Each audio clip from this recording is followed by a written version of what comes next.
Magandang buhay! Ngayong araw ay susubukan namin pasamahin itong triplets sa kanilang nanay pero dito lang sa may bakod. Mag-i-inject nga din ako ng vitamin B complex dito sa aming 6 na kambing. First time pa nga lang nila itong makaapak ng lupa kung kaya't parang hindi pa nila alam kung ano ang gagawin.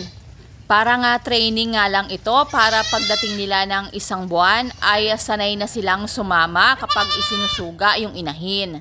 Hindi kasi talaga kami nagpapasama ng mga bagong panganak pa lang na kambing dahil naranasan na nga namin makagat ng aso yung aming bagong panganak na kambing noon. Dito nga ay makikita na tuwang-tuwa itong triplets dahil malaya sila ngayon at hindi nakakulong.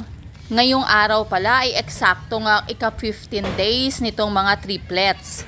Mag-i-inject na rin ako sa kanila ngayon itong vitamin B complex plus liver extract. Ang formulation nga nito ay vitamin B1, B2, B6, B12, niacinamide, dipanthenol, biotin, choline chloride plus liver extract. Magbibigay ako ng 0.5 ml doon sa mga triplets at sa mga malalaki naman ay 5 ml. Meron po ako mas detalyadong video tungkol sa paraan ng pag-inject nitong vitamin B complex. At kung gusto nyong mapanood ay ilalagay ko yung link sa description at ganon din sa comment section sa ibaba. Malaking tulong ang pagbibigay ng mga vitamins sa ating mga alaga para mapabilis ang kanilang paglaki at mapanatiling malusog ang kanilang pangangatawan. Lalo na triplets ang ating mga baby goats at para na din manumbalik kaagad ang lakas at pangangatawan nitong ating inahing kambing. Subcutaneous ang paraan ng ating pag-i-inject dito sa ating mga baby goats. Sa ganito paraan ay hindi masyadong masasaktan ang ating mga baby goats. Sabay-sabay ko na nga ding in-injectan yung aming 6 na kambing at hindi ko nga lang na-i-video yung malalaki.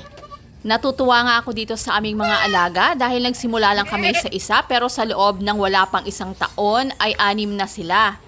Ito pala ang naging unang anak ng aming inahing kambing at nasa 9 months na sila ngayon.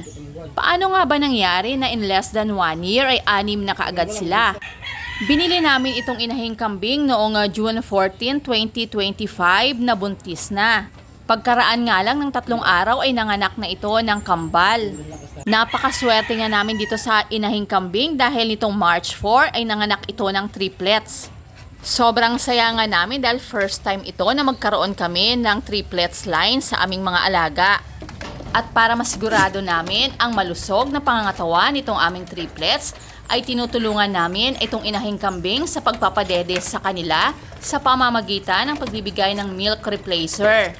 Yun lamang po, maraming salamat sa inyong patuloy na panonood. Kung nagustuhan niyo po itong aking video, paki-click niyo po ang like, subscribe, ganon din po ang notification bell para updated kayo sa akin pang mga susunod na videos. Keep safe and God bless!